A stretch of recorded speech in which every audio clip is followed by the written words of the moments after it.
रावण का केंद्र नाभि है। विभीषण कहते हैं, नाभि कुंड पीयूष बस जाके, नाथ जियत रावण बल ताके। महाराज रावण की नाभि में अमृत कुंड है और उसी के बल पर वह जीवित रहता है।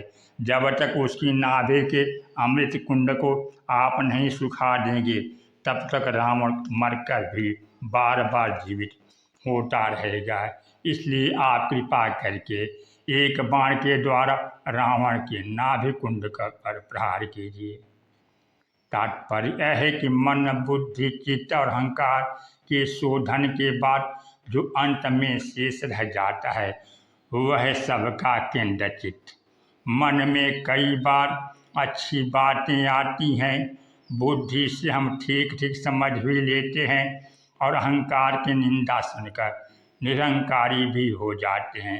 लेकिन इस सब के बावजूद लौट लौट कर फिर अहंकार आ जाता है, बुद्धि में दोष आ जाता है और मन में फिर से विकार आ जाते हैं। जब तक इस चौथे को हम नहीं पकड़ेंगे तब तक मन, बुद्धि और अहंकार के द्वारा समस्या का समाधान नहीं होगा।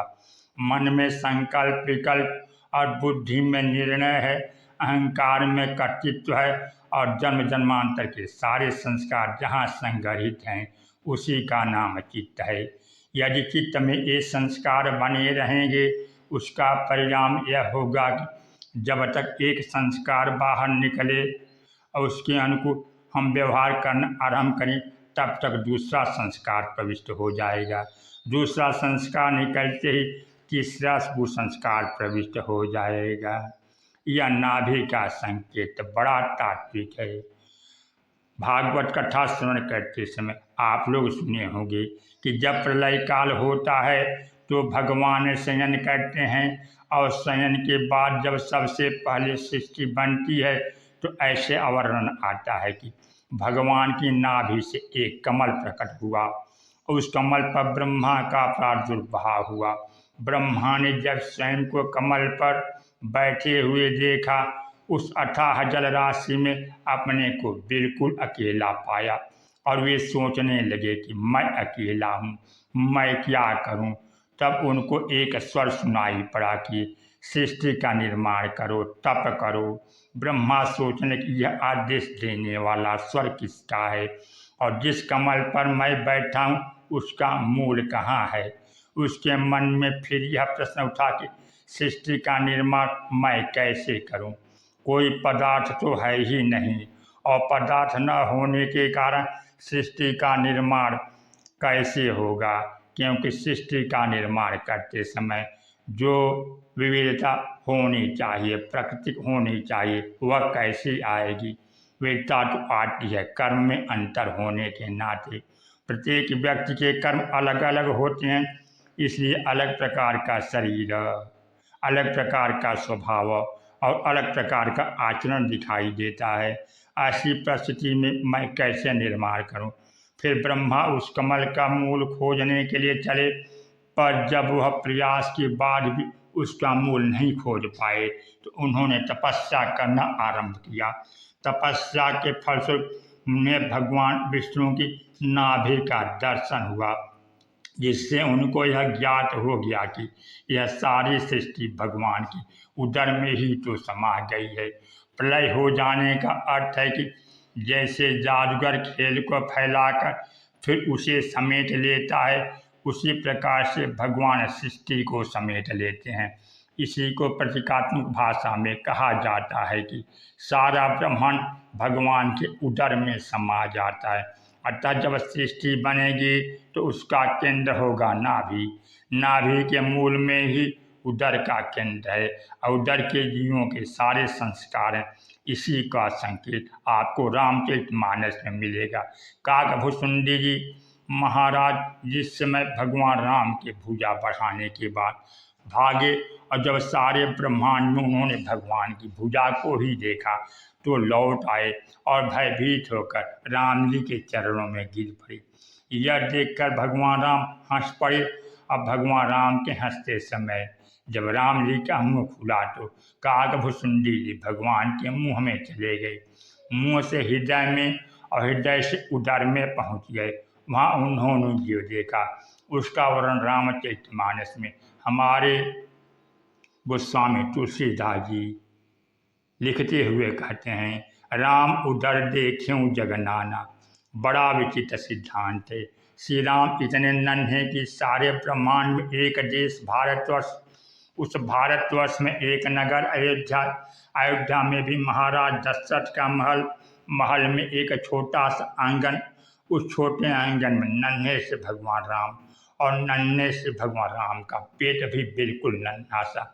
लेकिन जब श्री राम के पेट में काकभुसुंडी जी बैठे तो उन्होंने देखा, राम उदर देख्यूं जग नाना, वह कैसा था। इसके उत्तर में काकभुसुंडी जी कहते हैं, देखत बनई न जाय बखाना, उसे तो देखा ही जा सकता है, उसका वर्णन नहीं किया जा सकता।